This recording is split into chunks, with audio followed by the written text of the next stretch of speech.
تیری عظمتوں سے ہوں بے خبر، یہ میری نظر کا قصور ہے۔ اعوذ باللہ من الشیطان الرجیم، بسم اللہ الرحمن الرحیم۔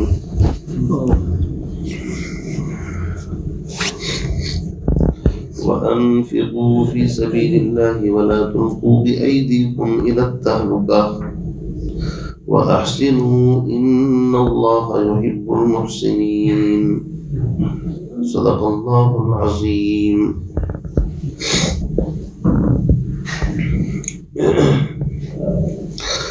اوپر سے جو مضمون چلا آ رہا ہے وہ قتال فی سبیل اللہ،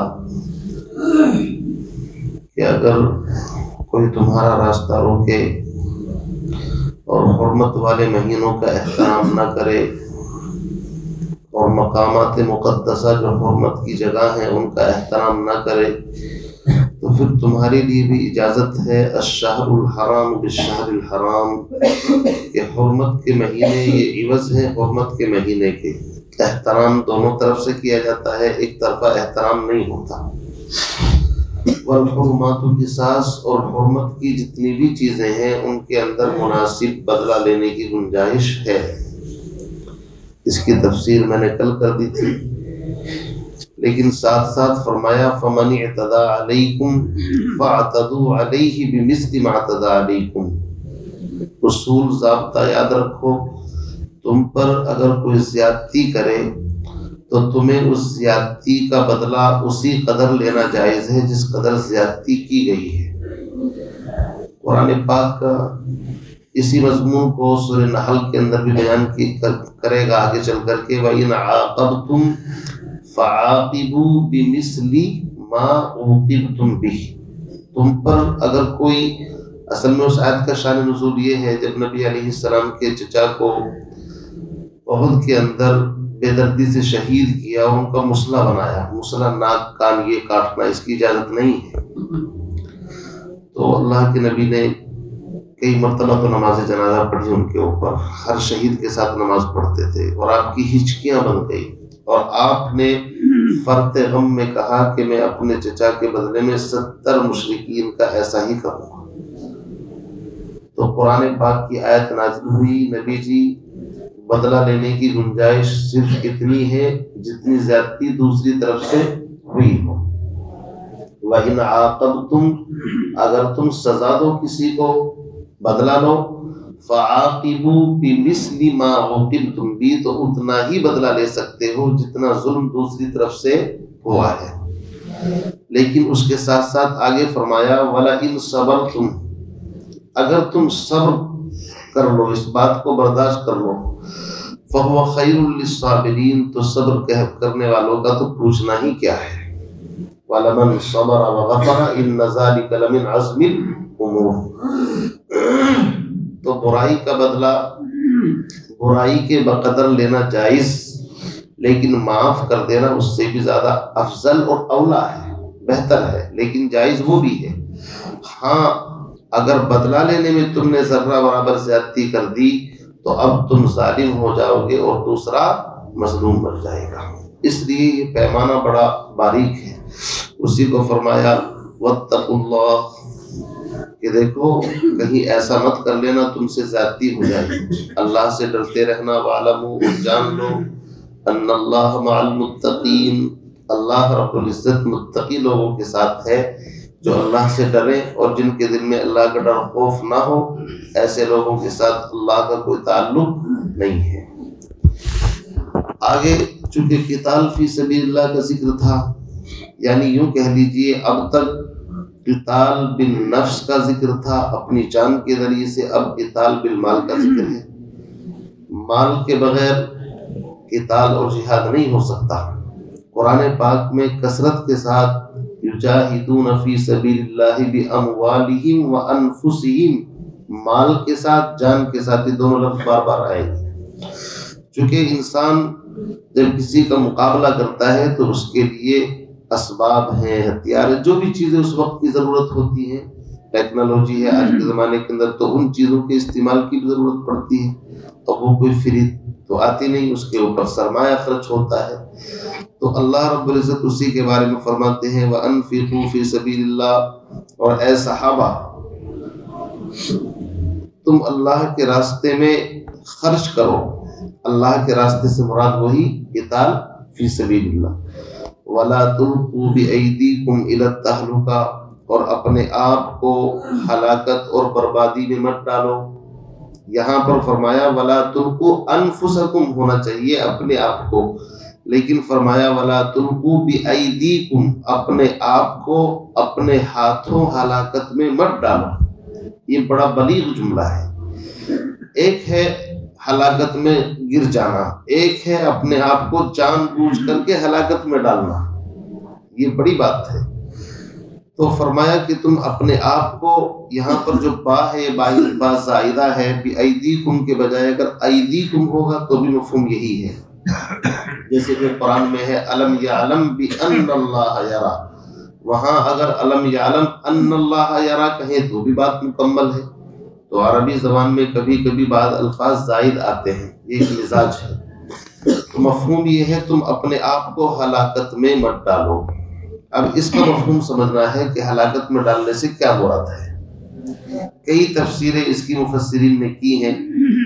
ایک تفسیر تو یہ ہے کہ بغیر اسباب کے، بغیر تیاری کے، دشمن کے مقابلے پر جا کر کے اپنے آپ کو ہلاکت میں مت ڈالو، ایک مفہوم تو اس کا یہ ہے۔ دوسرا مفہوم اس کا یہ ہے کہ تم لوگ اگر فی سبیل اللہ کا ذکر چل رہا ہے، انفاق فی سبیل اللہ، اگر یہ نہیں کرو گے، یعنی اللہ کے راستے میں مجاہدین کو سواری کی ضرورت ہے یا ان کو جس چیز کی ضرورت ہے اور تم اس سے ہاتھ روک لو گے، تو یاد رکھو تمہارا یہ روکنا اپنے آپ کو ہلاکت میں ڈالنا ہے، تمہارا یہ بخل تم کو ہلاکت کے اندر پہنچا دے گا۔ تیسرا مفہوم یہ ہے کہ اگر تم مال کی محبت میں اتنے شدید ہو جاؤ گے کہ تمہیں جان یہ تو آسان لگے لیکن مال کا خرچ کرنا مشکل لگے، تو یاد رکھو تم جس مال کو بچا رہے ہو، یہ مال اللہ کے راستے میں دو گے تو تمہارا ہے، ورنہ یہاں پر رہے گا وارثوں کا ہے، تو تم اپنے وارثوں کو دے کر کے اس اپنے آپ کو ہلاکت میں مت ڈالو۔ کئی مفہوم اس آیت کے ہو سکتے ہیں۔ بعض نے اس کا ظاہری مفہوم یہ سمجھا کہ دشمن سے جا کر کے لڑنا اپنے آپ کو ہلاکت میں ڈالنا ہے۔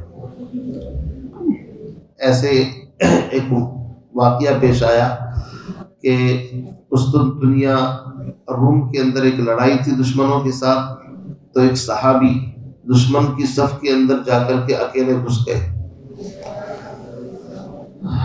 تو کچھ صحابہ کرام اس کو روکنے لگے، رے بھائی کہاں اکیلے جا رہے ہو؟ جیسے آدمی کہتا نا کہ آگے کہاں جا رہے ہو، دکھتا نہیں تم کو؟ اور کہنے لگے یہ آدمی اپنے آپ کو ہلاکت میں ڈال رہا ہے۔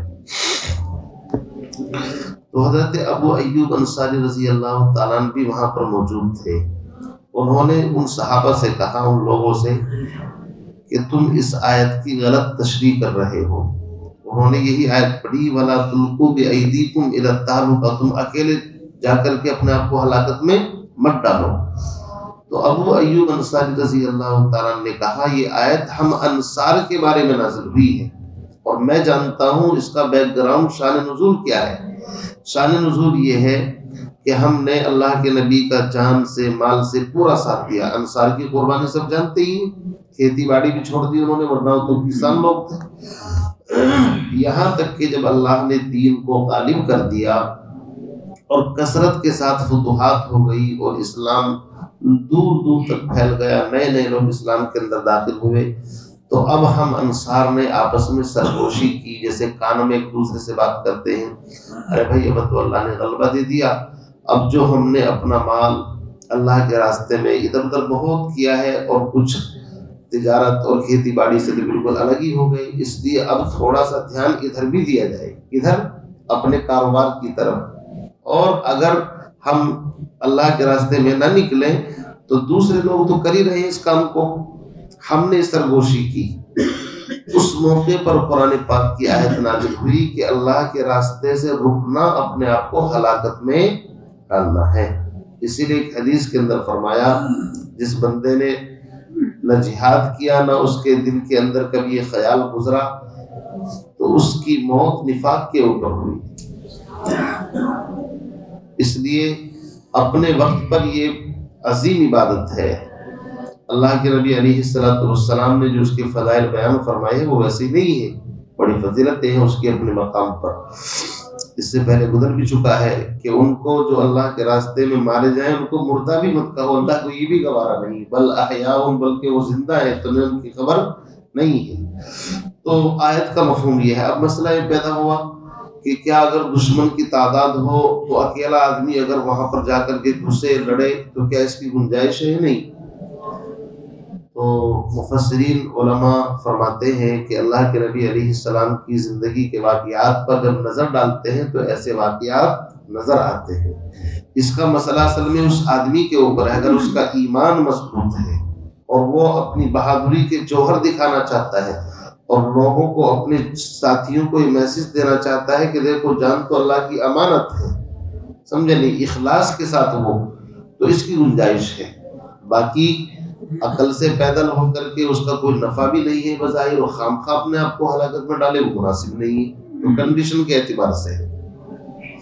جیسا کہ یمامہ کی جب جنگ چل رہی تھی تو بنو حنیفہ کے جو لوگ تھے وہ ایک باغ کے اندر سب اپنے آپ کو بند کر لیا، بڑی بڑی دیواریں تھی، گیٹ لگا لیا اندر۔ صحابہ پریشان تھے۔ ایک صحابی نے کہا ایک کام کرو، تم چمڑے کا ایک وہ لو، کیا نام، کوئی وہ بنا کر کے ڈول وغیرہ ہوتا تھا، اور اس میں مجھے رکھ کر کے تم اس طرح اس کے اندر پھینک دو منجنیق سے، تاکہ میں اندر پہنچ جاؤں دیوار کے اوپر سے۔ انہوں نے کہا تمہارا دماغ بھی صحیح ہے، تم بچو گے؟ انہوں نے کہا تم چھوڑو، اس بات کی پرواہ نہ کرو، تم کرو ایسا۔ چنانچہ انہوں نے ایسا کیا، صحابہ نے دیوار کے اوپر سے منجنیق سے اندر ان کو پھینک دیا۔ وہ اندر گئے اور تھوڑا بہت جو مقابلہ ہوا وہ بھی کیا، اور جا کر کے دروازہ کھول دیا انہوں نے اندر سے، اور پھر تو صحابہ اندر چلے گئے۔ تو اس طرح کے واقعات ملتے ہیں۔ تو اس کا معاملہ کنڈیشن کے اوپر ہی ہے۔ بہرحال کوئی فائدہ ہو اور اخلاص اس کے اندر ہے تو گنجائش ہے۔ تو اس آیت کا مفہوم یہ نہیں ہے، اس آیت کا مفہوم جو بظاہر سمجھ میں آتا ہے، بلکہ مفہوم یہ ہے کہ اگر تم راہ خدا میں جان مال دینے سے پیچھے ہٹ جاؤ گے۔ اچھا، بعض روایت میں یہ بھی آتا ہے کہ کچھ صحابہ تھے بڑا خرچ کرتے تھے۔ ایک مرتبہ مدینے کے اندر قحط پڑا تو ان لوگوں نے سوچا کہ اگر ہم اسی طرح خرچ کریں گے تو جو سرمایہ ہے وہ بھی ہمارے پاس سے جاتا رہے گا، اس لیے تھوڑا روک لو۔ جیسا کرونا کا ٹائم چل رہا ہے نا، سوچتا ہے کہ بھائی لمبی پلاننگ کرو، اگر ہم دوسروں کو دے دیں گے تو پھر ہمارے پاس کیا بچے گا۔ تو قرآن پاک کی آیت نازل ہوئی کہ تم اس کی ٹینشن مت لو، بعد میں ہم دیکھیں گے، فی الوقت اللہ کے راستے میں دو اور روک کر کے اپنے آپ کو ہلاکت میں مت ڈالو۔ تو فرمایا وَلَا تُلْقُوا بِأَيْدِيكُمْ إِلَى التَّهْلُكَةِ، تہلکہ اس ہلاکت کو کہتے ہیں جس سے بچنا ممکن ہو لیکن پھر بھی انسان خامخواہ نہیں بچنا چاہ رہا اس سے۔ وَأَحْسِنُوا، اس بات کو، اس مضمون کو بڑے خوبصورت انداز میں مکمل کیا جا رہا ہے۔ فرمایا اور احسان کرو۔ احسان کہتے ہیں بھلائی کو، یعنی ہر کام اچھے انداز میں کرنا احسان ہے۔ اور صفت احسان وہ چیز ہے جو عبادات میں، معاملات میں، معاشرت میں، اخلاق میں، ہر چیز کے ساتھ مطلوب ہے شریعت کے اندر۔ عبادت کرو احسان کے ساتھ۔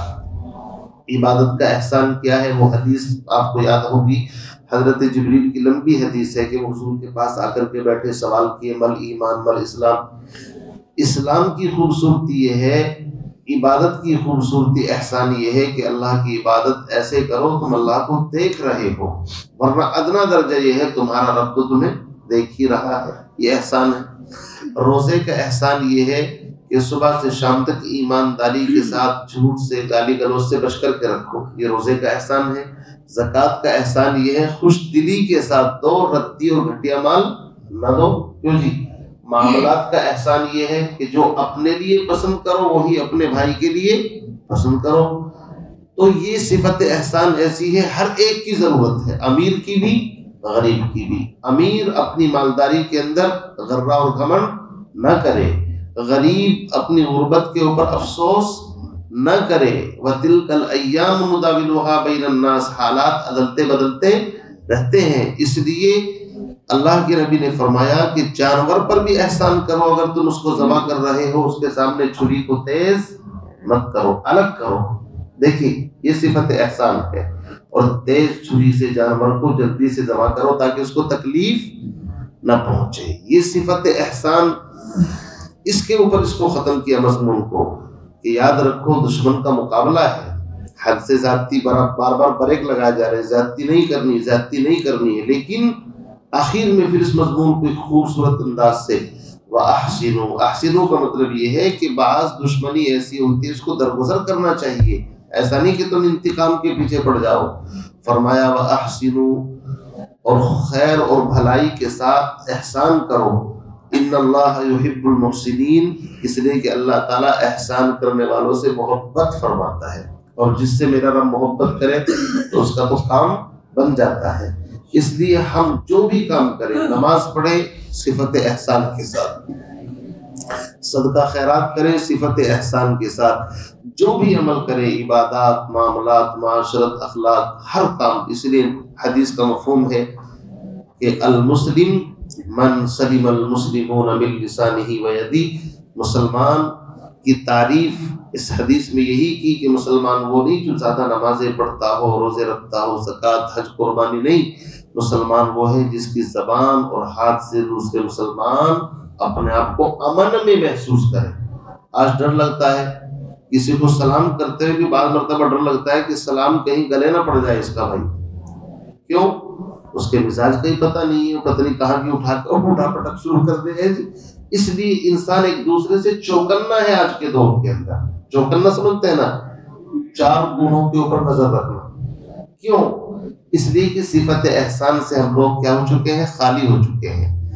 ڈر یہ ہے کہ کہیں اس کے اندر شر نہ ہو، خیر کی امید کر رہے ہیں اور ہے وہاں پر کیا؟ شر. تو یہ جو ایک دوسرے سے چوکنا پن ہے، یہ قیامت کی نشانیوں میں سے ہے. ورنہ مسلمان تو مسلمان کو دیکھ کر کے خوش ہوتا تھا، حرا ہوتا تھا کہ مسلمان ہے، ایمان والا بھائی ہے، ساری دنیا تکلیف پہنچا دے لیکن یہ مجھے تکلیف نہیں پہنچا سکتا. اور جب سے صفت احسان ہمارے اندر سے نکلی ہے تو ایک دوسرے سے نفرتیں، ایک دوسرے سے عداوتیں، پیٹھ پیچھے برائیاں. اللہ تعالیٰ سے دعا فرمائیں اللہ تعالیٰ مجھے، آپ کو، ہم سب کو، پوری امت مسلمہ کو صفت احسان کے ساتھ ایک دوسرے کا اکرام احترام کرتے ہوئے زندگی گزارنے کی توفیق عطا فرمائے. سبحان اللہ وبحمدہ، سبحانک اللہ.